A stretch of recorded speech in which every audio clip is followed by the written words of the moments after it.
오늘 우리에게 주시는 하나님의 말씀은 로마서 6장 4절 말씀, 로마서 6장 4절 말씀, 신약성경 246면에 있는 말씀이 되겠습니다. 로마서 6장 4절 말씀, 신약성경 246면에 있는 말씀이 되겠습니다. 자, 우리 한 절의 말씀입니다.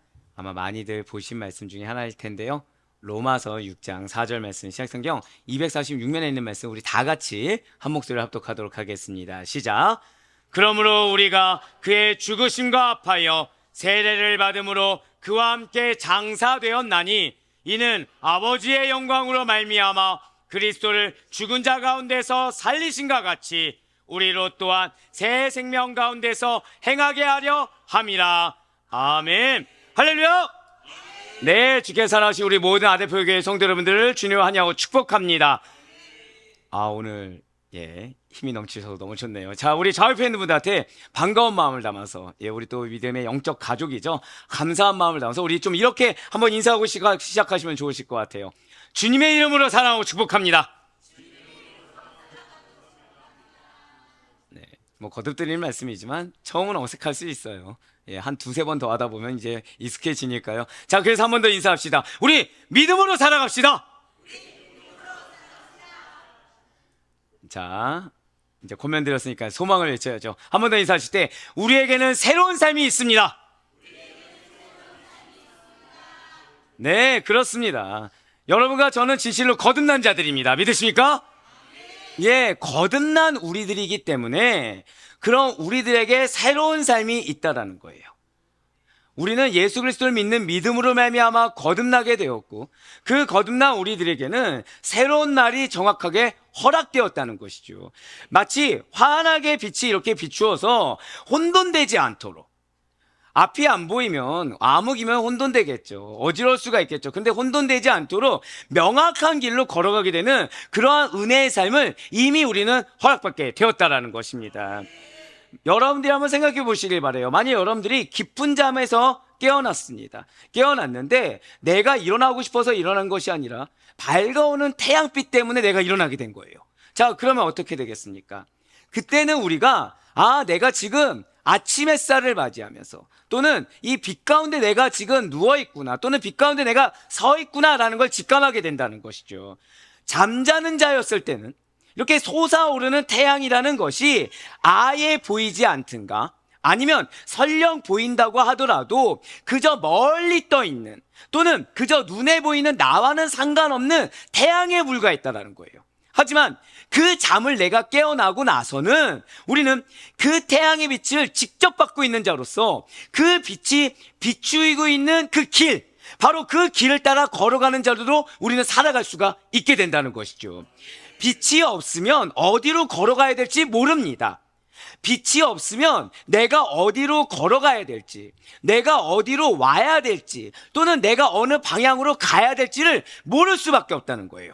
자, 그래서 우리 시작했으니까 옆에 있는 분들한테 한 번만 더 이렇게 인사합시다. 우리 빛을 따라 걸어갑시다. 다음 주는 이렇게까지 인사를 안 시킬 겁니다. 네. 지금 추석 전주라서 많은 분들이 좀 빠지셔서 제가 그래서 지금 여러분한테 겉면에 인사 한 번 더 드린 거예요. 그렇습니다. 빛이 비추어야 그 빛을 따라 걸어갈 수가 있죠. 빛이 비추이지 않으면 무엇이 길인지, 무엇이 함정인지 모르는 상태에서 헤매일 수밖에 없다라는 거예요. 그렇습니다. 거듭된 자, 거듭난 자의 빛된 삶이라는 것이 바로 이와 견줄 수가 있다는 것이죠. 영적인 어둠을 벗어버리는 것입니다. 빛 대신 예수님을 인식하며 그분을 바라보며 살아간다는 거예요. 오직 그분 안에서, 오직 그분과 함께 빛으로 살아가게 된 자, 바로 그것이 거듭난 자의 삶이고, 그것이 바로 여러분과 저의 삶인 줄 믿으시길 바라겠습니다. 그래서 우리에겐 어둠이 허락된 것이 아니에요. 사단은 여러분들 마음 가운데 어둠을 줍니다. 사단은 여러분들 가운데 굳이 빛이 내려지고 있는데 내 마음에 틈타고 있는 안타까운 일, 서러운 일, 속상한 일, 걱정되는 일, 염려되는 일, 어둠의 속성만을 바라보게 한다는 거예요. 하지만 주님께서는 그걸 허락하지 아니하셨어요. 우리에겐 이미 빛을 허락해 주셨습니다. 왜요? 예수님이 빛이시기 때문에. 할렐루야. 진실로 거듭난 자들은, 그래서 어제나 오늘이나 영원히 동일하신 빛 대신 예수 그리스도의 은혜로 말미암아 그리스도의 사랑하심이 있습니다. 그리스도의 도우심이 있습니다. 성령의 내주하시는 함께 하심이 있습니다. 그걸로 말미암아 우리는 살아가는 자들이라는 거예요. 죄와 버타며 사는 자들이 아니에요. 우리는 죄를 즐기며 살아가는 자들이 아닙니다. 죄와 더불어 사는 과거에 거듭나지 못한 옛 사람의 그 어두움, 걱정, 근심, 염려, 불평, 불만, 이것들을 더불어서 살아가는, 그거를 붙잡고 살아가는 자들이 우리의 본질이 아니라는 것이죠. 그러한 어두움을 이미 벗어 던졌어요. 그러한 어둠을 이미 제거하였습니다. 그럼 무엇으로 살아갑니까? 그리스도와 연합한 새 생명으로 살아가는 자들이 거듭난 여러분과 저이고, 또 그렇게 반드시 살아가야 된다는 거예요. 그런데 그렇게 살아지시든가요? 주님을 믿는 믿음으로 내가 거듭났고 주님의 은혜가 나와 함께 한다고 하는데, 정말 한 주간 걱정이 없으시든가요? 정말 한 주간 주님의 도우심만을 경험해서 내 마음이 항상 평강하시든가요? 안타까운게도 성령님이 계신데, 빛 대신 주님께서 그 길을 밝히 비춰주시는데도 자꾸만 내 시선은, 내 감정은, 내 생각은 어두움 쪽으로 자꾸 끌려간다라는 거예요. 하나님께서는 그런 우리를 질책하지 아니하십니다. 그런 우리를 알아주고 계십니다. 그래서 말씀을 허락하신 줄 믿으시길 바라요. 무슨 말씀을 주셨습니까? 바로 오늘 우리 주님께서는 한번 절대 고백하시겠습니다. 새 생명! 예, 새 생명이라는 제목으로 로마서 6장 4절의 말씀을 허락해 주셨다는 거예요. 무슨 말씀일까요? 거듭난 자들의 새 생명으로 사는 삶이란 무엇이고, 우리가 새 생명으로 살아가는 것이 왜 중요한지 반드시 깨닫고 실천하며 누리라는 것입니다. 예, 그렇습니다. 누군가에게는 골고다 언덕이라는 것이 고난이에요. 괴로움이에요. 눈물입니다. 하지만 누군가에게는 이 골고다 언덕이라는 것이, 한번 절대 고백하실까요? 하나님의 일을 이루는 길. 예, 바로 그거라는 거죠. 우리는 어떠한 관점으로 살아가는 자들입니까? 어둠의 관점입니까? 빛된 관점입니까? 주님께서는 빛된 자에 합당하게 살아가라는 거예요. 빛된 자에 합당하게 바라보라는 것입니다. 먼저 오늘 본문 로마서 6장 4절의 말씀 다시 한번 더 보시겠습니다. 그러므로 우리가 그의 죽으심과 합하여 세례를 받음으로 그와 함께 장사되었나니, 이는 아버지의 영광으로 말미암아 그리스도를 죽은 자 가운데서 살리신과 같이 우리로 또한 새 생명 가운데서 행하게 하려 함이라. 아멘. 우리의 정체성이 지금 나와 있죠. 그렇습니다. 우리는 세례를 받은 그리스도인이에요. 그런데 지금 세례를 받음으로 그 다음에 무엇이 나와 있습니까? 그와 함께 장사되었다는 거예요. 예, 맞습니다. 세례를 받은 그리스도인은 그리스도와 함께 죽은 자들입니다. 그리고 그리스도와 함께 다시 사는 삶을 사는 자들이며, 이것은 세례를 받은 모든 성도들이 누릴 수 있는 축복이라는 것이죠. 축복이 무엇이라고요? 이 땅 가운데 내가 하나님 믿었더니 잘 먹고 잘 살더라, 돈이 생기더라, 건강이 회복되더라, 남들보다 내 자녀가 잘 자라더라. 그것이 정말 은혜일까요? 물론 그것이 하나님이 주신 축복일 수 있어요. 하지만 본질적인 축복은 감히 내가 그리스도와 함께 살아났다는 거예요. 감히 자격 없는 내가 저 천국을 소유할 수 있게 되었습니다. 감히 내가 천국을 소유해서 여전히 죄악 가운데 살아가야 정상인데, 감사하게도 죄를 깨닫게 되었어요. 감사하게도 말씀을 깨닫게 되었어요. 감사하게 주님께서 나에게 무엇을 바라시고 무엇을 따라가야 되는지 절대 고백하실까요? 성령의 인도하심. 네, 성령의 인도하심을 받게 되었다는 것이죠. 진실로 여러분과 저는 하나님과 동등되신 예수님과 동행하는 자들입니다. 예수님과 함께 천국을 기업으로 받아 누리는 그것이 우리의 정체성이라는 사실을 반드시 잊지 마시길 바라겠습니다. 이 얼마나 놀라운 진리일까요? 분명 우리와 예수님은 원래 아무런 상관이 없었어요. 예수님과 나는 아무런 관계가 없었다는 거죠. 무엇입니까? 그리스도밖에 외인이었다. 그리스도와 관계가 없는 자였다. 바로 이것이 성경이 증언하고 있는 우리의 거듭나지 못한 부끄러운 과거였습니다. 이에 대해서 사도 바울은 이렇게 증언하고 있어요. 에베소서 2장 12절의 말씀입니다. 그때 너희는 그리스도밖에 있었고 이스라엘 나라 밖의 사람이라. 약속의 언약들에 대하여는 외인이요 세상에서 소망이 없고 하나님도 없는 자이더니. 아멘. 지금 붉은색 글씨 보시길 바랍니다. 이것이 우리가 누려야 될 축복이에요. 우리에게 뭐가 있어야 되는 거죠? 약속의 말씀이 있어야 되는 겁니다. 우리에게 뭐가 있어야 된다고요? 소망이 있어야 돼요. 우리에게 누가 있어야 된다고요? 하나님이 있어야 된다는 거죠. 그런데 우리가 어떠한 자였다고요? 약속의 언약들에 대해서는 전혀 받지 못한 자. 그러니까 약속의 말씀을 받지 못한 자예요. 그러니까 말씀이 눈앞에 있어도 이것이 나의 것인지, 이것이 은혜가 되는지 전혀 모르는 자들이었다는 거죠. 세상에 소망이 있습니까? 없습니까? 세상에 소망이 없어요. 한번 여러분들 생각해 보시기 바랍니다. 내가 예배를 드리고 은혜를 받았어요. 근데 가정에 문제가 생긴 겁니다. 이 문제 앞에 말씀도 생각이 안 나는 거예요. 이 문제 앞에 기도조차 안 나오는 겁니다. 그때 여러분들의 소망이 무엇이죠? 그 문제가 해결되는 거예요. 근데 이게 웬일입니까? 하나님께서 믿음으로 반응하지도 않았고 기도조차 잘 안 나오는데 그 문제 해결해 주신 거예요. 그러면 이제 소망이 이루어진 겁니까? 또 다른 소망이 생기더라는 거죠. 또 응답해 주셨어요. 또 소망이 생기는 거죠. 그럼 이건 소망이었습니까? 욕심이었습니까? 욕심이었던 거예요. 결국 우리 소망이 있는 상태입니까? 욕심만 있는 상태입니까? 욕심만 있는 상태였다는 거죠. 거기서 끝나지 않았어요. 궁극적으로 내 삶이 하나님이 없더라는 것입니다. 예, 맞아요. 예수님을 믿기 전에는, 예수님의 은혜를 받기 전에는 약속의 언약이요, 세상의 소망이요, 하나님이요, 다 없는 자였다는 거죠.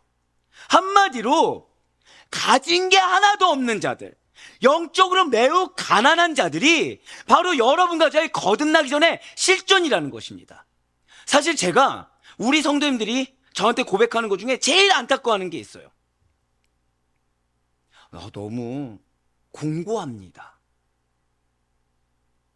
너무 연약하고 마음이 어려워서 잡을 수가 없습니다.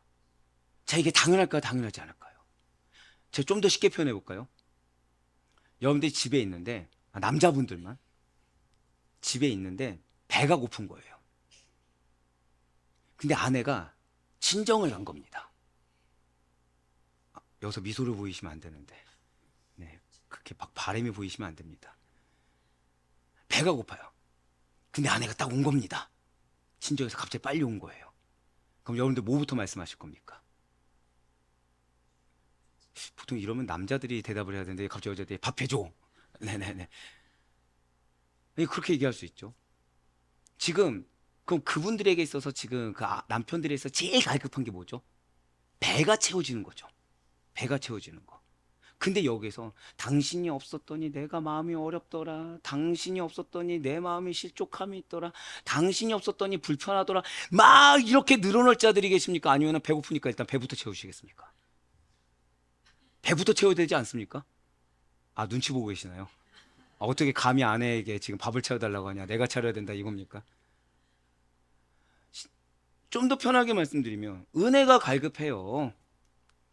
내 마음이 어렵습니다. 하나님의 역사가 필요해요. 뭐 하십니까? 하나님 붙잡고 늘어지십니까? 아니면은 나 붙잡고 늘어지십니까? 너무 안타까운 거죠. 하나님 외에는 해결이 안 되는 걸 알면서 하나님만 붙잡지 않는다는 거예요. 하나님 외에는 도저히 안 되는 걸 알면서도 하나님만 붙잡지를 않는다는 거죠. 예, 맞습니다. 옛날 모습, 아무것도 없는 가난한 자의 모습을 믿는다고 하면서, 거듭났다고 하면서 그 모습을 답습하려고 한다는 거예요. 하지만 잊지 마셔야 됩니다. 여러분과 저 예수 그리스도를 믿는 자들의 정체성은 더 이상 외인이 아니라는 거예요. 나그네도 아닙니다. 우리는 성도입니다. 우리는 하나님 나라의 백성이에요. 하늘의 시민권을 둔 하나님 나라의 권속이고 시민인 것입니다. 우리는 더 이상 하나님이 없는 자가 아니에요. 세상의 소망, 죄송하지만 있는 자들입니다. 우리 약속의 말씀이 있어요. 할렐루야. 말씀이 무엇입니까? 말씀이 하나님이에요. 말씀이 무엇이죠? 약속이에요. 하나님의 약속은 무엇입니까? 명령이에요. 지키시겠다는 하나님의 신실하심입니다. 하나님이 여러분들에게 말씀을 주셨어요? 반드시 이루어집니다. 이러한 우리의 신분에 대해서 사도 바울은 이렇게 증거하고 있어요. 바로 에베소서 2장 19절의 말씀입니다. 그러므로 이제부터 너희는 외인도 아니요 나그네도 아니요 오직 성도들과 동일한 시민이요 하나님의 권속이라. 아멘. 지금 말씀이 우리에게 뭐라고 하고 있습니까? 분명히 약속의 언약들에 대해서는 외인이라고 했는데 이제는 외인이 아니래요. 무엇이죠? 약속의 언약이 있다는 것입니다. 저따라 고백하실게요. 나를 향한 하나님의 약속이 있습니다. 예, 맞아요. 세상에서 소망이 없는 나그네였는데 이젠 나그네도 아니래요. 저따라 고백하실까요? 나에게는 기업이 있습니다. 여러분들이 속해 있는 세상 가운데 여러분들이 아니면 안 되는 기업이 있다는 거예요. 더불어 뭐라 말씀하시죠? 하나님도 없는 자였는데 이제는 성도들과 동일한 그냥 시민 아닙니다. 원어로 보면 천국 시민. 저따라 고백하실게요. 나는 천국 시민입니다. 예, 하나님이 보증해 주셨다는 거예요. 이렇게 그리스도밖에 외인이었던 자가 단 하나 때문에 이 모든 걸 소유했어요. 무엇입니까? 저따라 고백하실게요. 나는 그리스도 안에 있습니다. 그냥 이게 다라는 거예요. 왜 주님 안에 있는 거를 인식하지 않는 것입니까? 그분 안에 모든 풍성함이 있는 건데, 그러니까 우리가 문제가 생겼을 때 무엇부터 생각해야 된다고요? 우리가 지금 7월부터 계속해서 무엇을 주제로 가고 있죠? 다른 거 아니에요. 저따라 고백하실게요. 나의 정체성. 예, 리버스 만물을 새롭게 우리의 정체성에 대해서 하나님이 21주간을 걷게 하셨다는 거죠. 예, 그리스도 안에 있게 됐다. 이게 우리의 정체성이라는 거예요. 얼마나 감사한 일입니까? 자, 한번 생각해 보세요. 여러분들이 어디 길을 가는데 사람들이 쭉 웅성웅성 모여들고 있습니다. 근데 봤더니 긴 줄이 몇 미터가 이렇게 쭉 늘어져 있는 거예요. 문제는 그 앞에 무슨 일이 있는지 보이지도 않아요. 뭔지도 모르겠어요. 말해주는 사람도 없어요. 그래서 더 궁금해요. 그래서 괜히 왜 서보려고 하는 거죠. 뭐가 있나. 근데 갑자기 확성기를 통해서 누군가 안내를 하는 겁니다. 오늘 공연 죄송해요. 제가 생각나는 거는 막 옛날 가수들밖에 생각이 안 나서 요즘 가수 누군지 모르겠지만 어쨌든 그 유명 가수들이 와서 무료 공연을 했는데 자녀 좌석은 이제 없습니다. 이 무료 공연이 성황리에 마무리가 되어서 기다리신 분들은 안타깝지만 여기까지만 받도록 하겠습니다 했어요. 자, 줄 서 있던 자들은 어떨까요? 분노를 하겠죠. 아쉬워도 합니다. 그러한 여러 가지 마음들을 갖고 있는 찰나에 갑자기 뒤에서 어떤 사람이 후다다닥 달려가더니 그냥 들어가는 거예요. 그럼 기다리던 사람들 어떨까요? 화가 나겠죠. 아니, 저 사람 대체 뭐길래 이 줄도 안 서고 그냥 이렇게 들어가는 거야 라고 의구심을 가집니다. 항의를 해요. 아니, 저 사람 누군데 줄도 안 서고 들어갑니까? 근데 갑자기 그 앞에서 막고 있던 사람이 한마디 하는 거죠. 공연 관계자예요. 그럼 줄 서 있던 사람들 납득하니까 안 합니까? 납득하겠죠. 왜? 공연 관계자니까 그냥 들어가는 거예요. 그렇습니다. 그 공연과 관계가 있는 관계자는 자녀 좌석이 있든 없든 들어갈 수 있습니까? 없습니까? 들어갈 수 있어요. 왜죠? 자, 이 관계자는 공연의 주인공인가요? 아닌가요? 주인공이 아니에요. 공연을 보러 온 관객입니까? 아닙니까? 관객도 아니에요. 그냥 단지 뭐죠? 저따 고백하실게요. 관계자. 오늘 이 단어를 반드시 기억하시면 좋을 것 같아요. 단지 관계자예요. 관계자. 그런데 그 공연의 주인공도 아니고 그 공연을 보기 위한 관객도 아니지만 그냥 연관이 있는 관계자는 객석표가 있든 없든지 간에 그 모든 유무를 떠나서 줄을 서지 않고도 공연장으로 들어갈 수가 있다는 거예요. 무엇 때문에? 관계자라는 이유 때문에. 사랑하는 성도 여러분들, 우리가 거듭나기 전에 그리스도 밖에 있었다라는 것은 우리는 예수 그리스도와 나는 아무런 관계가 없습니다. 이것을 의미해요. 하지만 지금 우리는 누구 안에 있다고 했습니까? 한 번 더 고백할까요? 나는 그리스도 안에 있습니다. 예, 이것이 뭐냐? 이제 우리는 더 이상 그리스도 밖에 있는 자들이 아니라 예수 그리스도와 밀접한 관계를 맺고 있고 예수 그리스도 안에 있는 자들이 여러분과 저라는 것이죠. 이것이 무엇입니까? 한 번 더 고백하실까요? 나는 그리스도의 관계자입니다. 할렐루야. 바로 그 뜻이라는 거예요. 여러분들이 죄송하지만 어쩌면 저 천국의 주인공이 아닐 수도 있어요. 여러분들이 어쩌면 저 천국을 그냥 바라만 보는 자들이 아닐 수도 있습니다. 그런데 중요한 거는 저 천국에 들어갈 수 있는 관계자라는 거예요. 이유가 왜요? 그리스도와 관계를 맺었기 때문에. 어떻습니까? 내가 지금 무언가 다른 게 필요해서 그리스도의 관계자가 된 것이 아니라 오직 단 하나, 믿음으로 그리스도와 관계를 맺게 되었다. 어때, 좋으십니까? 자랑스러우십니까? 보이시죠? 아멘 나와요, 안 나와요? 아멘이 잘 안 나와요. 너무 당연하게 여기는 거예요. 그런데 여기서 우리가 은혜가 시작된다는 거예요.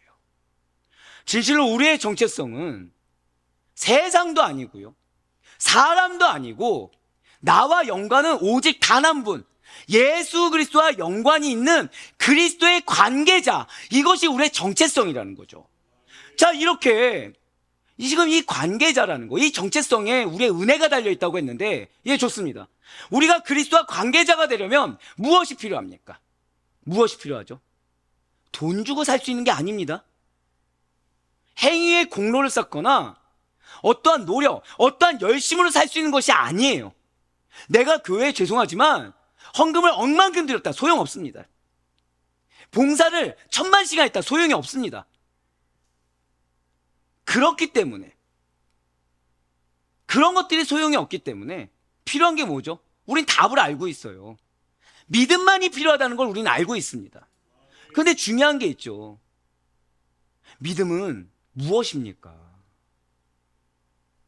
믿음이 대체 뭡니까? 믿음은 유일성이라는 거예요. 다른 게 틈탈 수가 없다는 거죠. 그러니까 나의 믿음이라는 게 내 걱정거리를 품고서도 믿음을 가지고 있어라고 감히 얘기할 수 있는 만한 계제의 것이 아니라는 거예요.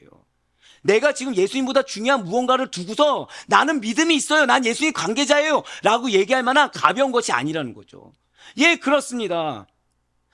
그리스도와의 관계자가 되려고 한다면, 그 믿음이 인정받아서 프리패스를 받고자 한다면 세상에서의 무언가를 반드시 버려야 된다는 거예요.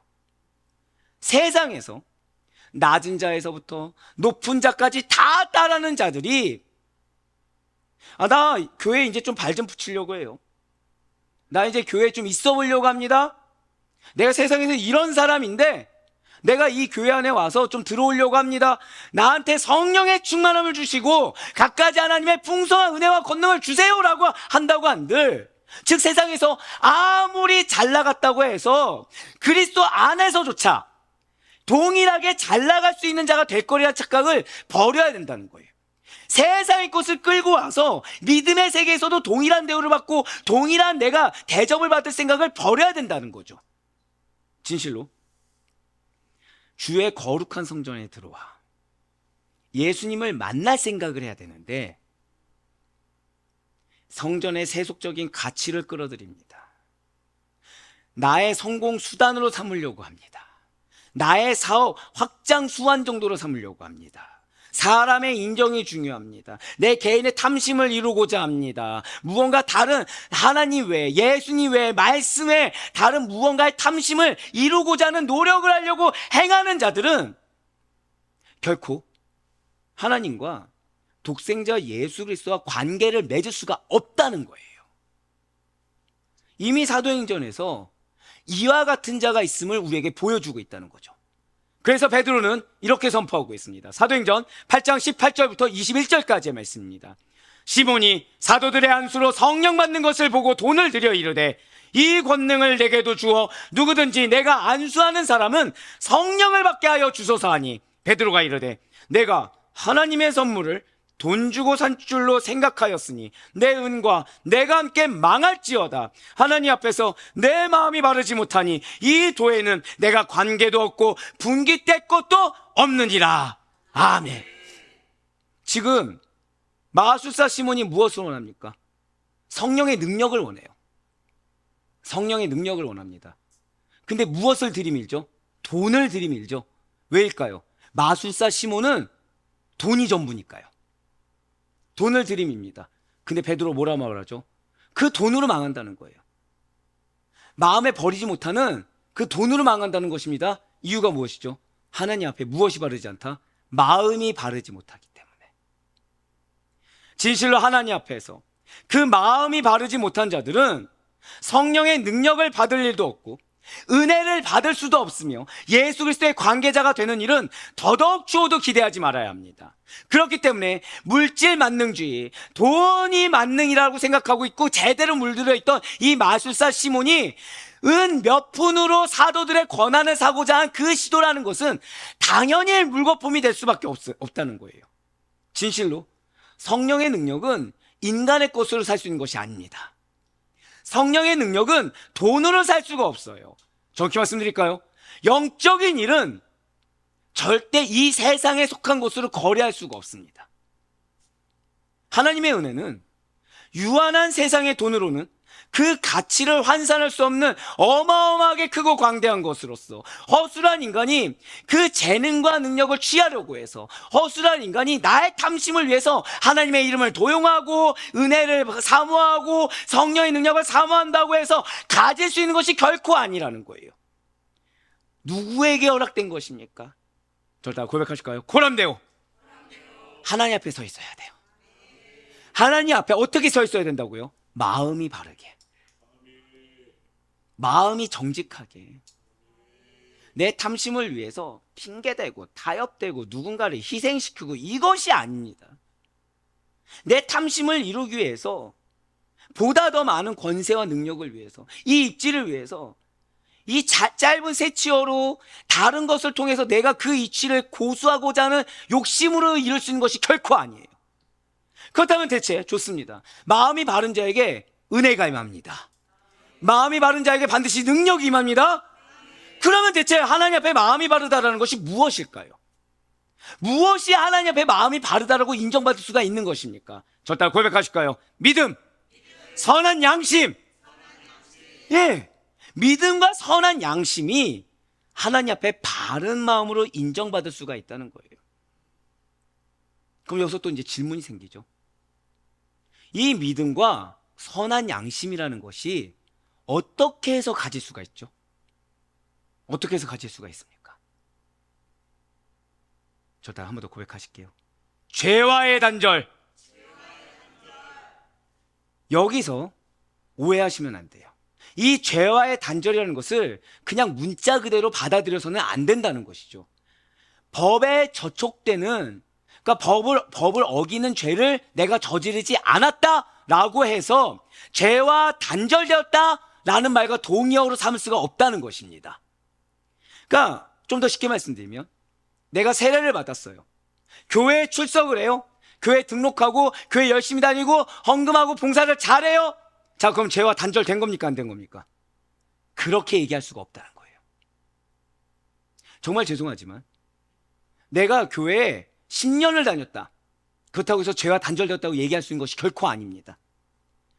내가 이 교회를 건축하는데 억만금을 냈다, 그게 죄와 단절됐다는 의미가 아니에요. 죄송하지만 이 마음이 성령으로 변화받지 않고 거짓된 말, 거짓된 행동을 거듭해서 반복한다면 그는 하나님이 받으시기에 합당한 마음이 아니며 죄와 단절되었다고 여겨질 수가 결코 없다는 것이죠. 진정으로 거듭난 새로운 피조물이요, 진정으로 거듭난 새로운 피조물로서 새 생명을 허락받은 자가 되기 위해서는, 그래야 그 새 생명을 받은 자에게만 허락되는 은혜라는 것을 받기 위해서는 예수 그리스도를 믿어 거듭난 절단을 고백하시겠습니다. 죄와의 끝맺음, 그것이 반드시 필요하다는 거예요. 그렇습니다. 새로운 생명의 시작을 위한, 그 생명만이 누릴 수 있는 은혜를 위한 죄의 끝맺음이 반드시 필요하다는 거죠. 내가 간절히 원하는 게 있어요. 바라는 게 있어요. 포기할 수 있어야 됩니다. 하나님이 허락하지 않은 건 포기해야 돼요. 제가 항상 드린 말씀 있죠.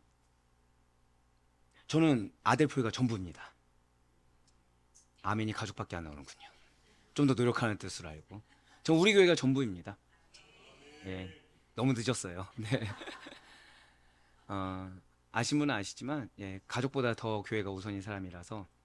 그런데 제가 한 10년, 15년은 사역했다 생각해 보세요. 근데 제가 스스로 느끼는 거죠. 제가 항상 드릴 말씀 있죠. 제가 뭐 하면 저를 버려라? 복음을 선포하지 않으면 버려라. 그리고 게을러지면 버려라. 뭐 제가 욕심 부리는 것도 아닙니다. 게을러져도 버려야 돼요. 왜냐면 그러면 제가 여러분들의 영혼을 책임질 수 있는 자격이 없는 자입니다. 목회자는 성실해야 돼요. 목회자는 자기 부인해야 되고, 목회자는 세 가지 준비가 돼야 되죠. 어떤 준비죠? 이사 갈 준비, 설교할 준비, 죽을 준비. 자, 그럼 저는 제가 그 상태인 걸 알까요, 모를까요? 알겠죠. 자, 근데 지나온 세월이 너무 아까운 겁니다. 지나온 세월이 너무 아까운 거예요. 왠지 좀 더 뭔가 할 수 있는 게 있을 것 같은 거예요. 어떻게 해야 되죠? 답이 무엇입니까? 또 우리 목사님 또 내가 여기서 정답 얘기하면 싫어할까봐 그러지 마시고 떠나야죠. 아까 제가 세 가지 준비라고 말씀드렸잖아요. 무슨 준비죠? 이사 갈 준비. 이사 가야죠. 그쵸? 왜요? 설교가 설교답지 않는데, 설교할 준비가 돼 있어야 되는데, 그쵸? 지금 저를 죽일 준비가 된 겁니까, 안 된 겁니까? 탐심이 들어갔는데 어떻게 죽일 준비가 돼 있습니까? 떠나야죠. 예. 그럼 저는 죄와 단절한 겁니까? 아니면 욕심 부리고 있는 겁니까? 여러분들 그걸 기억하셔야 됩니다. 거듭난 성도는 매 순간 죄의 단절을 꿰야 돼요. 매 순간 자기 부인해야 됩니다. 매 순간 이 죄를 끊어내는 노력을 앞에 있는 목회자부터, 죄송하지만 중직들, 모든 성도들은 그 모습이 증거가 돼야 돼요. 제가 방금 뭐가 증거가 돼야 된다고요? 가서 예수 믿으세요, 우리 교회 나오면 좋습니다, 다 소용없습니다. 죄송하지만 내 모습이 죄를 끊어내지 않는 모습을 보이고 있는데, 입술로 교회 얘기해봤자 그건 교회를 더럽히는 일입니다.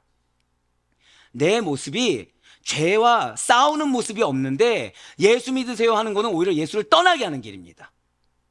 진짜 전도는요, 절대 고백하실게요. 죄와의 싸움. 그걸 보여주세요. 내 의를 드러낼 생각하지 말고 끊임없이 죄와 싸움하는 모습을 보여주세요. 그게 은혜입니다. 어떤 분이 그러더라고요. 제가 이제 우리 교회 문제 있습니까, 없습니까? 감사해요. 있다고 해주셔서. 모든 교회는 문제가 있어요. 근데 이제 동역자, 제가 되게 좋아하는 목사님이, 목사님 그 문제라고 할 수가 없는데요. 제가 한 말이 있습니다. 아델포의 교회는 그게 문제입니다. 그리고 그거를 다른 교회에서는 문제라고 삼지 않는 것도 문제입니다. 하나님이 문제라고 삼게 해주셨으면 그 문제라고 인정할 수 있어야 됩니다. 여기서 무슨 문제인지 궁금해하지 마세요. 네. 예, 그렇습니다. 죄와의 단절은 끝맺음이 돼야 돼요. 끝맺음이 뭐죠? 죄의 영역이 있습니까, 없습니까? 없는 거. 이 죄를 끝맺기 싫어서 핑계대는 거 이미 끝난 겁니다. 죄가 끝난 게 아니라 뭐가 끝난 거죠? 새 생명을 받은 자로서의 생명이 끝난 거랑 똑같아요. 끝맺어야죠. 끝맺을 때까지 싸워야죠. 다른 어떤 유혹이 있어도 끝맺을 때까지. 사람들이 흔히 하는 말이 있어요. 내가 원래 이런 성격이 아닌데 진짜 많이 죽었다. 제 지금 자세 보이죠? 예, 자세 보이죠? 예, 거의 있을 수 없는 자세를, 제가 아시다시피 저는 이 자세도 불경하다고 여기는 사람인데, 이제 다시 한 번 더 겸손하게. 예, 내 성격 많이 죽었다. 내 원래 이런 사람 아닌데. 들으신 적 있습니까, 없습니까? 예, 어떻게 들리십니까? 정말 죄송하지만 죽어야 할 것은 죽어야 합니다.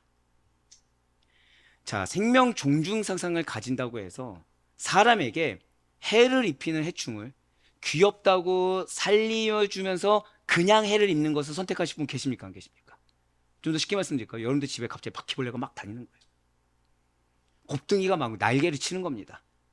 근데 생명은 소중하니까, 그래, 억만마리를 더 펼쳐보자 하면서 바퀴벌레를 살리시고 바퀴벌레가 활동할 만한 이 환경을 만들어주신 분 계십니까, 안 계십니까? 생태계를 파괴하는 황소개구리나 농작물에 피해를 주는 진딧물, 노린지와 같은 병해충을 죽이는 것을 아까워하거나 이것도 생명인데 하면서 슬퍼서 눈물을 흘릴 사람이 어디에 있겠습니까? 바로 그거라는 거예요. 죽어야 할 것은 반드시 죽어야 된다는 거예요. 아깝다고 해서 그것을 남겨두려고 하면 해밖에 끼칠 것이 없다는 거죠. 그런데 우리가 새 생명을 시작하려면, 그걸 여러분들이 그렇게 바람하지 않는 예수님을 만나길 원하고 은혜를 경험하길 원하고 하나님의 임재, 그거를 정말 바라고 있다고 한다면 반드시 옛것을 죽이는 것이 필요하다라는 거예요. 바로 고린도전서 15장 31절의 말씀입니다. 형제들아, 내가 그리스도 예수 우리 주 안에서 가진 바 너희에 대한 나의 자랑을 두고 단언하노니 나는 날마다 죽노라. 자랑이 지금 뭐라는 거예요? 우리 한번 고백하시겠습니다. 나는 날마다 죽습니다. 그거 외엔 자랑이 없다는 거예요. 날마다 죽는 게 뭐죠? 날마다 죄와 싸우는 거예요. 내가 지금 뭐 해야 되는지 아는데 이게 잘 안 됩니다. 이거 제발 죽여야 되는데 이걸로 내가 맨날 허덕인다. 차라리 이 고백이 더 은혜롭다는 거죠. 그렇습니다. 옛것은 반드시 죽어야 돼요. 우리의 옛모습, 낡은 생각, 예수님 없이 살던 초라한 삶, 영적으로 가난했던 과거의 나는 이제는 더 이상 죽고 없어져야 된다는 거죠. 숨이 붙어 있다고 해서 어떤 것도 죽이면 안 되는 것입니까? 생명을 중시하니까 생태계를 파괴하는 생태계 파괴종도 다 살려줘야 되는 것입니까? 생태계 파괴종이 인류의 생존을 위협한다고 해도 살려야 하는 것입니까? 숨이 있다고 해서 다 살려야 된다고 한다면 우리는 집안에 쥐도 키우고 해충도 키우고 안방을 그대로 놀이터로 내줘야 된다는 거예요. 근데 그렇게 할 분이 누가 계시겠습니까? 전혀 아니라는 거죠. 잘 기억하셔야 돼요. 허락할 것이 있고 용납하지 말아야 될 것이 있다는 거예요. 용납하지 말아야 될 것을 용납하기 위해서 리스크를 감수하는 어리석은 행동을 해서는 안 된다는 거죠. 집안에 드려야 할 것이 있고 드리지 말아야 할 것이 있다는 거예요. 무슨 뜻일까요? 여러분들의 몸이 무엇입니까? 저 따라 고백하실까요? 나는 거룩한 성전입니다. 여러분들의 몸이 주님께서 거하시는 집이에요. 근데 그 안에 허락될 것이 있고 허락되지 말아야 될 것이 있다는 거죠. 죄를 드리면 안 되는 것입니다. 과거에 짓던 죄를 끌고 와서 오늘의 새로운 나와 벗하면서 그가 친하게 지내서도 안 되고, 기껏 예수님이 십자가에 못 박혀 죽으심으로 말미암아 우리를 겨우 살려주셨는데 인간의 탐심이라는 거, 그 작은 썩어 없어질 욕심 때문에 이 거룩한 성전 안에 드리지 말아야 할 것을 아무렇지 않게 드리면서 핑계대서는 안 된다는 거예요. 떠나라 할 때 떠나야 되고, 죽으라고 할 때 죽어야 되고, 있으라고 할 때 있어야 돼요. 그것이 괴롭고, 그것이 힘들며, 그것이 죽을 것 같아도 끊어내는 게 사는 거예요. 진실로 우리는 새로운 새 생명, 이것이 우리의 본질이고 그걸로 거듭났기 때문에 죄와는 절교할 수밖에 없는 것입니다. 죄는 하나님의 생명의 본질과는 맞지 않아요. 죄는 새 생명과, 죄는 은혜와 모순됩니다. 진실로 인류는 에덴 동산에서 아담이 선악과를 먹은 범죄 이후로 죄와 계속해서 안타깝지만 관계를 지속해 왔어요. 하지만 우리가 예수님을 믿는 믿음으로 말미암아 구원받았습니다. 우리는 천국 백성이 되었습니다. 즉 우리는 예수님과 함께, 저 다 고백하실까요? 나는 죄에 대해서 죽었습니다. 네, 바로 그 얘기라는 거죠. 내가 죄에 대해서 죽었다라는 것은 이제 그러한 죄와의 지속적인 관계와 사귐이 완전히 끊어지고 청산되었음을 말하고 있다는 거예요. 분명 사도 요한은 우리에게 이렇게 증거하였습니다. 요한일서 3장 8절의 말씀입니다. 죄를 짓는 자는 마귀에게 속하나니 마귀는 처음부터 범죄함이라. 하나님의 아들이 나타나신 것은 마귀의 일을 멸하려 하심이라. 아멘. 그렇습니다. 우리가 죄와의 관계를 끝내게 된 것은 내가 잘나서가 아니에요. 내가 결단해서가 아니에요. 내가 많은 돈 들이고 내가 많이 헌신하고 내가 많이 인내해서가 아니에요. 마귀의 일을 멸하신 예수님께서 나를 대신해서 나의 죄짐을 대신 맡아주셨기 때문이라는 거죠. 저다 고백하실까요? 나는 빚진 자입니다. 예수님의 사랑에 빚졌어요. 예수님의 보혈에 빚졌어요. 그분의 눈물과 그분의 피와 그분의 땀에 우리는 빚졌다는 거죠. 죄가 우리를 노예 삼아 계속해서 죄를 짓도록 해서 너가 증명해야 될 것은 죄에 종된 삶이야. 연약하잖아. 사람이 어떻게 그렇게 살아? 너 이거 억울하잖아. 슬프잖아. 괴롭잖아. 이 정도는 드러낼 수 있잖아. 이 정도는 불평할 수 있잖아. 이 정도는 불만할 수 있잖아. 이게 다 뭐라고요? 너는 죄의 종이야. 죄의 조된 삶을 증명해 라고 어깃장을 부렸던 치욕적인 과거를 청산할 수 있도록 예수님께서 그 모든 죄짐을 대신 져주셨어요. 그래서 이제는 죄에 대해서 우리가 져야 할 짐, 채무는 완전하게, 완벽하게 정리되었습니다. 진실로 우리는 죄에 대해서 자유자가 되었습니다. 할렐루야! 바로 로마서 6장 10절의 말씀 우리 다 같이 읽겠습니다. 시작! 그가 죽으심은 죄에 대하여 단번에 죽으심이요 그가 살아계심은 하나님께 대하여 살아계심이니 아멘. 제가 왜 이거 읽자고 했을까요? 지금 이 성경 구절이 말씀하고 있는 우리에게 전하고자 하는 핵심이 과연 무엇입니까? 단번에 죄에 대해서 죽었지만 하나님을 위해 사는 일은 절대 고백하실까요? 영원히 계속됩니다. 우리에게 영원히 계속되는 건 죄가 아니라는 거예요. 하나님을 위해 사는 일이 영원히 계속되는 일이라는 것이죠. 즉 예수님의 죄에 대한 단번에 죽으심은 동시에 여러분과 제가 하나님을 위해 살아가는 그 삶을 영원히 계속하도록 만들어준다는 거예요. 사랑하는 여러분들, 솔직하게 여쭤볼게요. 상급을 바라십니까? 안 바라십니까? 상급 바라시죠? 잠깐만. 있죠? 여기만 들려서요. 상급 원하십니까? 안 원하십니까? 예, 감사해요. 두 분만 솔직한 걸로. 상급 원하십니까? 안 원하십니까? 축복이 있을지어다. 사실 믿는 분들 중에 상급을 바라지 않는 분들 없어요. 이 땅 가운데 삶 가운데 반드시 저 천성에서 보상받을 날이 올 거라는 걸 믿고 있습니다. 지금 근데 예수님께서 그 길을 알려주셨다는 거예요. 그것이 무엇입니까? 상급을 얻을 수 있는 길이 무엇이죠? 우리 이 땅 가운데 우리는 분명히 죄와의 싸움이라고만 생각했어요. 성화의 과정, 죄와의 싸움이라고 여겼습니다. 근데 그것이 무엇이었어요?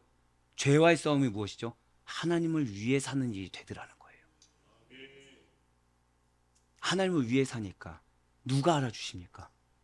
사람은 몰라도 하나님은 알아주시는 거죠. 그러니까 난 눈물을 흘리고 있어요. 근데 이 눈물이 상급의 씨앗이 되고 있는 거예요. 난 속이 썩어 문드러지고 있어요. 이 썩어 문드러진 걸음이 다 상급의 씨앗이 되고 있더라는 거죠. 할렐루야. 예, 맞습니다.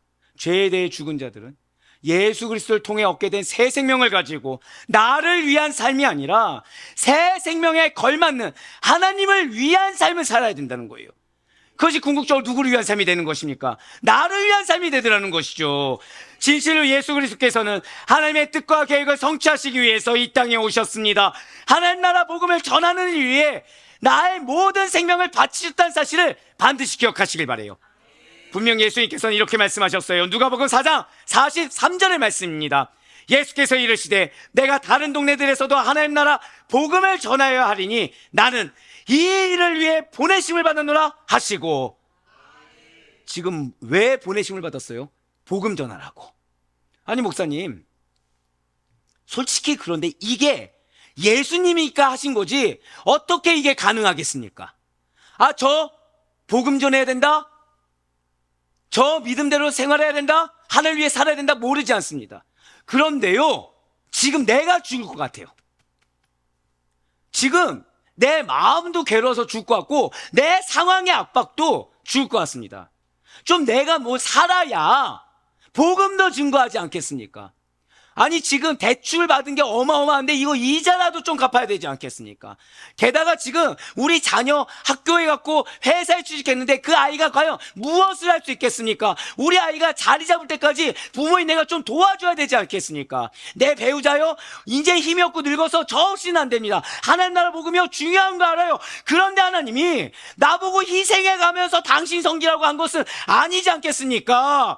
사랑의 하나님이잖아요. 나로 좀 살아야죠. 전도요, 사명이 있는 자들일 것이죠. 나 안 하려고 한 거 아닌데 내 삶이 이러니까 무슨 능력으로 전도를 합니까? 산 사람 입에 거미줄 치면서 전도하라고 성경이 어디에 있습니까? 바쁜 거 지나가면 그때는 제가 생명 바쳐서 최선 다해 하나님 일을 할 거예요. 그런데 목사님, 은사도 없어요. 저 기도도 서툴고요. 내가 없다고 하나님 하실 일 하지 못하겠습니까? 나 하나 좀 여기서 가만히 있는다고 해서 하나님 일에 지장이 없어요. 사랑하는 우리 성도 여러분들, 거듭나셨습니까? 새 생명으로 다시 태어나셨습니까? 나 하나쯤은 없어도 내 입장에서는, 내 위치에서는, 내 상황에서는 그렇게 하나님 나라 시민으로서 무임승차하려는 마음을 버리셔야 돼요. 하나님 앞에 어떤 마음이었죠 아까? 바른 마음. 무임승차하는 마음은 바른 마음이 아니에요. 빚진 자가, 자 여러분들 대출 있으면 월급이 들어오면 뭐부터 빼놓으시죠? 대출이자. 뭐부터 갚으려고 하시죠? 대출부터 해결하려고 하지 않습니까? 근데 은혜에 빚졌는데 우리는 이 은혜에 대해서 갚을 생각이 없어요. 보혈에 빚졌는데 누군가 나를 대신해서 피를 흘렸는데 보혈에 갚을 생각이 없는 거예요. 누가 중요합니까? 내가 어려서 지금 대출 받았는데 나한테 왜 갚으라고 그래? 이 얘기를 하고 있는 거예요.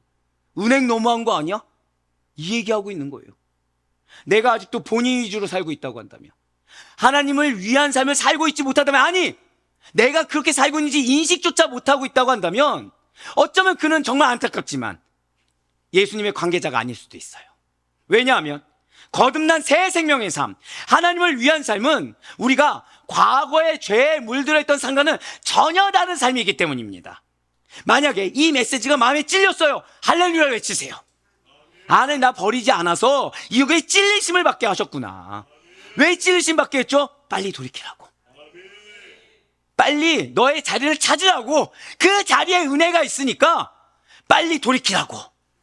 진실로 그런 여러분과 저는 거듭난 새 생명의 삶을 살고 있는 것입니다. 이것은 육체의 소욕과 육체의 정욕대로 죄짓고 사는 삶과는 전혀 다른 차원의 삶이라는 거예요. 진실로 여러분과 저는 세상이 아니고요, 사람이 아니고요, 과거의 내가 아니고요, 예수님께 접붙여진 자들이에요. 예수님께 붙임당한 자들입니다. 죄와 버타던 과거의 옛사람과는 다른 종류의 사람이 됐다는 거예요. 코로나 이후에 집을 리모델링하는 것이 유행이 되어서 지금까지 이어지고 있다고 합니다. 그런데 우리가 반드시 알아야 될 사실은, 우리가 거듭난 새 생명이 되어서 하나님의 성전된 건물로서 지어져가는 우리의 육체라는 것이 그냥 단편적으로 고쳐 쓰는 단순한 고침 정도가 아니라, 리모델링 정도가 아니라, 거듭난 새 생명이 되었다는 것은 아예 옛 성전은 다 소멸되었고 옛 건물은 다 없어졌고 본질적으로 전혀 다른 새 것, 그러니까 내가 감히 거주할 수 없는 그 엄청나게 좋은 집이 이미 지어졌다는 거예요. 어디에 사시겠습니까? 좋은 집이 있어요. 근데 허물어져서 없어진 집이 있어요. 근데 굳이 좋은 집을 내버려 두고 황폐한 땅바닥에서 사실 분 계십니까? 안 계십니까? 근데 우리가 그걸 하려고 하는 거예요. 기껏 좋은 집을 지어주셨는데. 사랑하는 우리 성도 여러분들, 나무에 다른 나뭇가지를 이렇게 접붙이면 어떻게 됩니까? 그 나뭇가지는 이렇게 접붙여진 나무와 같은 성질의 나무가 되죠. 예수님과 연합되면, 이전에 내가 포도나무였다가 사과나무에 접붙임됐다고 해서 포도나무를 그대로 가져오는 것이 아니라 바로 옛것을 벗어버리는 새 사람, 그냥 사과나무가 된다라는 거예요. 즉 무엇입니까? 새 생명이 된다라는 것이죠. 예수님께서는 분명히 우리에게 이렇게 말씀하셨습니다. 요한복음 15장 4절과 5절의 말씀입니다. 내 안에 거하라, 나도 너희 안에 거하리라. 가지가 포도나무에 붙어있지 아니하면 스스로 열매를 맺을 수 없음같이 너희도 내 안에 있지 아니하면 그러하리라. 나는 포도나무요 너희는 가지라. 그가 내 안에 내가 그 안에 거하면 사람이 열매를 많이 맺나니 나를 떠나서는 너희가 아무것도 할 수 없음이라. 아멘.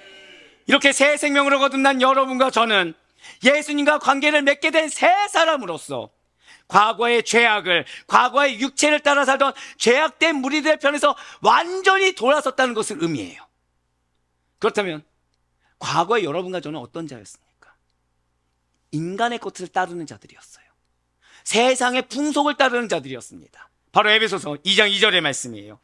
그때 너희는 그 가운데서 행하여 이 세상 풍조를 따르고 공중의 권세 잡은 자를 따랐으니 곧 지금 불순종의 아들들 가운데서 역사하는 영이라. 아멘.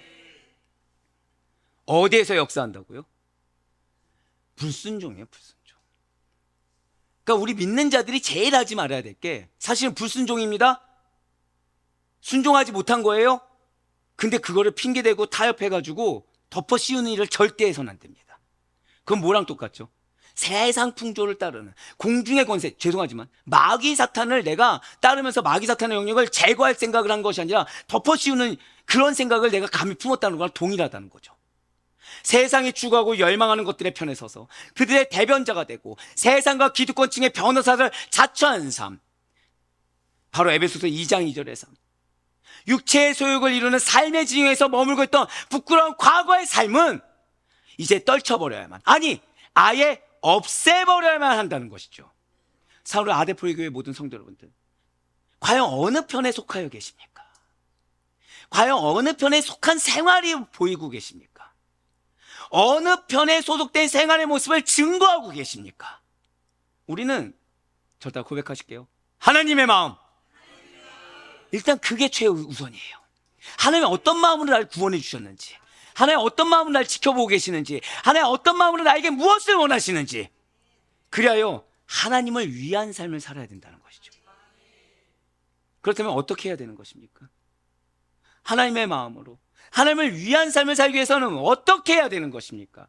바로 이에 대해 사도 바울은 세 가지로 우리에게 권면하고 있어요. 먼저 첫 번째로 저를 따라 고백하실게요. 성령을 쫓는 삶. 네, 바로 로마서 8장 4절 말씀과 갈라디아서 5장 16절의 말씀입니다.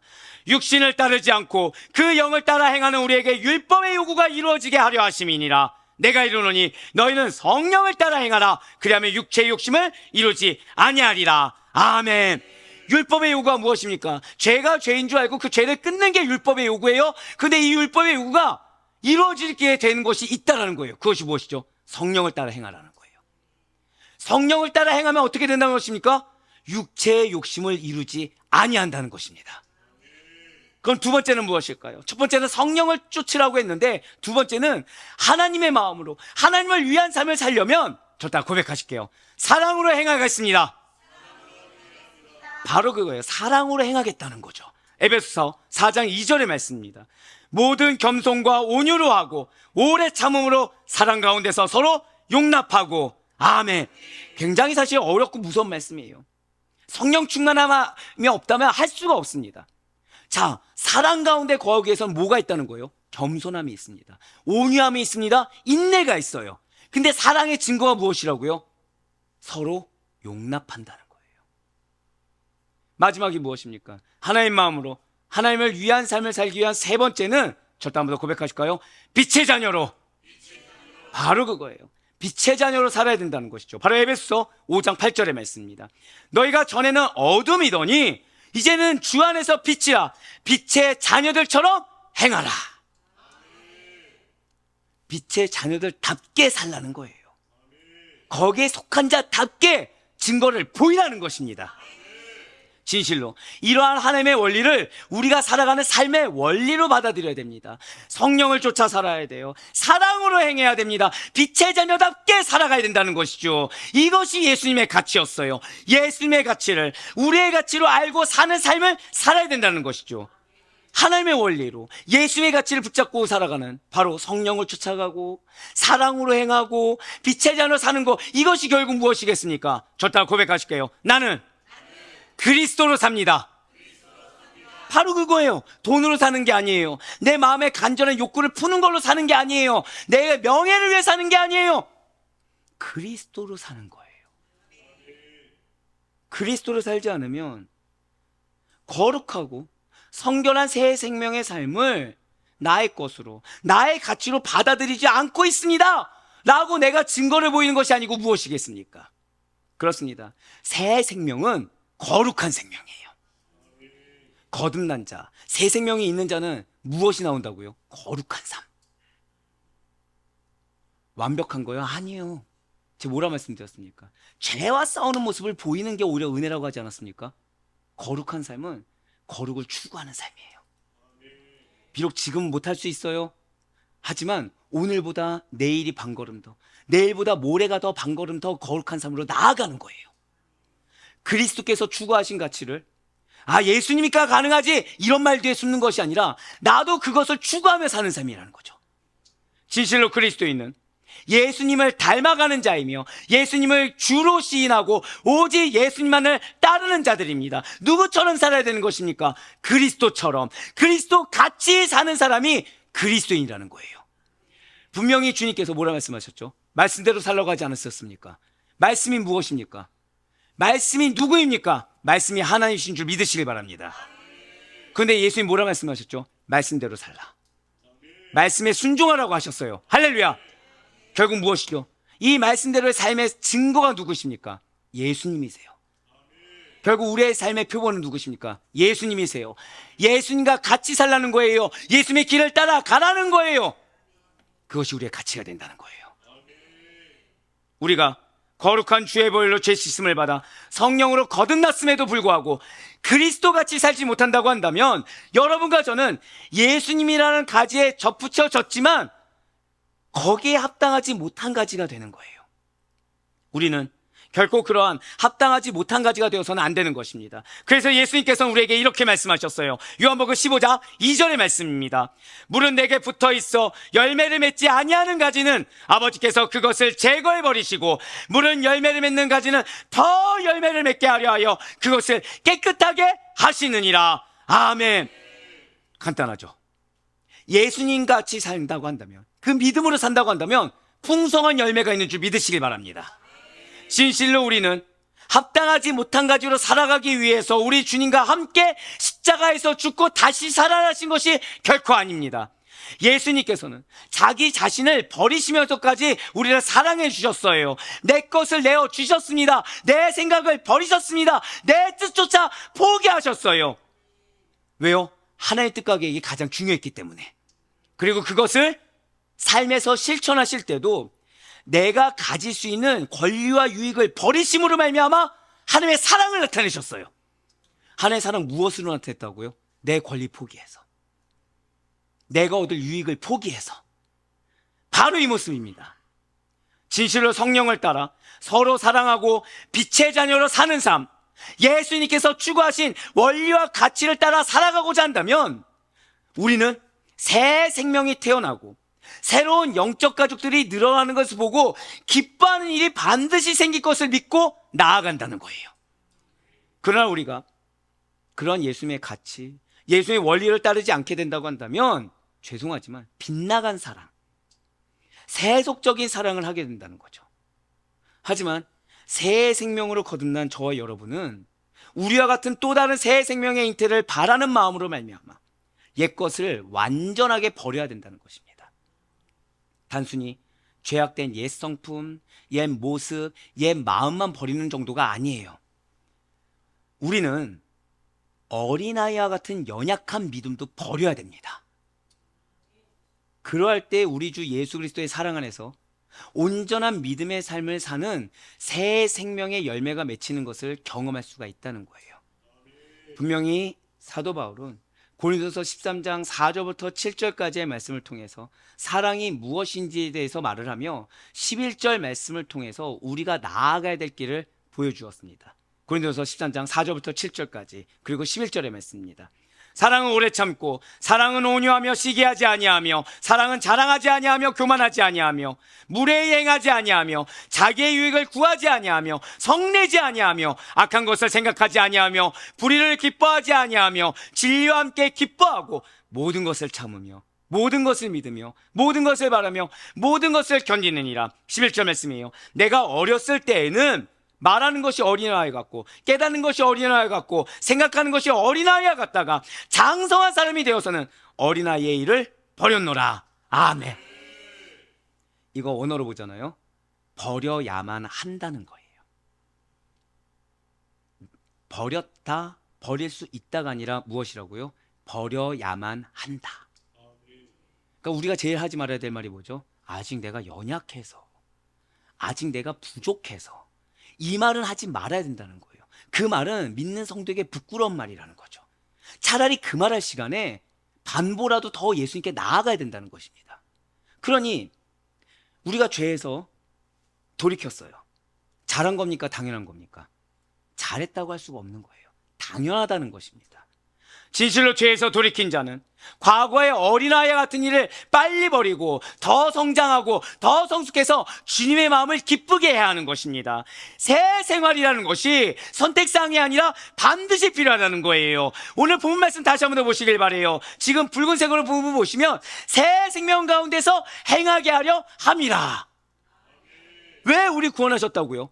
새 생명 가운데서 행하게 하기 위해서. 근데 새 생명 가운데서 행하는 것이 무엇이라고요? 성장하는 삶, 성숙하는 삶, 예수 그리스도의 장성 물약까지 이르는 삶. 할렐루야.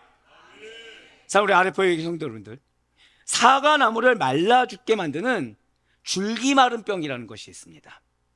이게 농사를 지어본 분은 아는데, 이 사과 줄기 마른 병이라는 것은 다른 때 생기는 것이 아니라 세력이 약한 가지와 접붙인 부위에서 발생해요. 그래서 이 분명히 가지가 접붙였는데 나무 전체가 말라 죽게 되는 곰팡이 병입니다. 과일나무가 접붙임을 왜 하죠? 빨리 자라고 좋은 품종을 개발하기 위해서입니다. 그것이 싫다고 한다면 계속해서 저성장을 유지하거나 최저 품질의 열매로 만족해야 된다는 거죠. 하지만 좋은 품질의 열매, 풍성한 열매를 맺기 원한다고 한다면 반드시 무엇이 필요해요? 접붙임이 필요하다는 거예요. 그런데 죄악된 상태에서 접붙임하면 뭐가 생긴다고요? 나무 전체를 말라 죽게 하는 줄기 마른 병이라는 게 존재한다는 거죠. 만일 여러분과 제가 새 생명이라고 하면서도 예수님의 가치, 그분의 원리를 따르지 않는 삶을 살아간다고 한다면 바로 여러분과 저는 예수님을 만난 그 거듭난 그 순간에서부터 사과나무를 보다 더 풍성하게 만드는 것이 아니라, 내 삶을 보다 더 풍성한 은혜의 열매로 가득 채우게 하는 것이 아니라 오히려 사과나무를 말라 죽게 만들게 된다는 거예요. 내 인생을 내가 스스로 망쳐버린다는 거죠. 줄기 마른 병이 생기게 돼서 사과나무 전체를 말라 죽인 것처럼 우리 또한 나에서 끝나는 것이 아니라 예수님을, 새 영혼을 말라 죽게 하는 곰팡이와 같은 삶처럼 여겨질 수 있다는 사실을 반드시 잊지 마시길 바라요. 하나님은 여러분들에게 기대하는 삶이 있으십니다. 저 마지막 고백하실게요. 나를 통해 반드시 역사하십니다. 믿으십니까? 왜 역사하시죠? 기대하는 삶이 있기 때문이라는 거예요. 앞서 우린 분명히 선포했습니다. 여러분들에겐 약속의 말씀이 있습니다. 믿으십니까? 여러분들의 삶에는 기업이 있습니다. 믿으십니까? 기대하시기 때문에 기업을 주셨고, 기대하기 때문에 약속의 말씀을 주신 거예요. 죄송해요. 한 번 더 선포하실까요? 나에게는 소망이 있습니다. 하나님은 반드시 그렇게 하실 거예요. 소망을 이루실 거예요. 기업을 주실 거예요.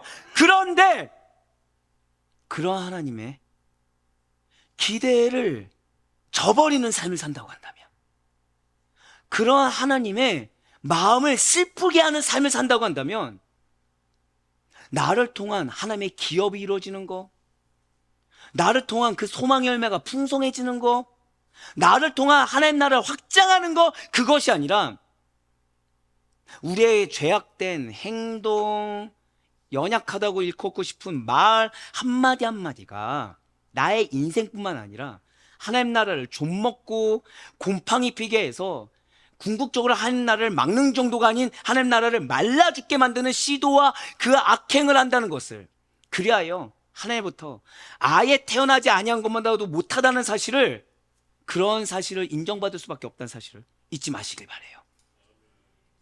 하지만 하나님께서는 그것을 원치 않으십니다. 여러분들을 통해 이루길 원하세요. 여러분들을 통해 확장하길 원하시고, 여러분들을 통해, 죄송해요, 마지막이었는데 한 번만 더 고백하실까요? 나를 통해 그리스도의 향기가 편만하게 펼쳐지기를 간절히 원하십니다. 아멘. 그러니 바라고 넘기는 새 생명답게 살아가시길 바랍니다. 어떠한 인간적인 죄악이나 과거의 옛 성품이 아니라 오직 거듭난 자의 합당하게 살아가시길 바라겠습니다. 그러한 자에게 허락된 한량없는 주의 사랑에 매이시길 바라요. 우리의 부르심의 목적에 걸맞는 그 사랑의 매인 자만이 살 수 있는 그러한 삶으로 말미암아 하나님 나라를 이루시고 주의 기업을 이루시고 주의 소망의 열매를 이루시는 가운데 너가 나의 정말 충성된 종이구나, 너가 나의 영광이구나, 너가 나의 기쁨이구나, 그런 하나님의 인정을 받을 수 있는 축복되고 우리 모든 주의 권속도 될 수 있기를 주님의 이름으로 간절히 축원합니다.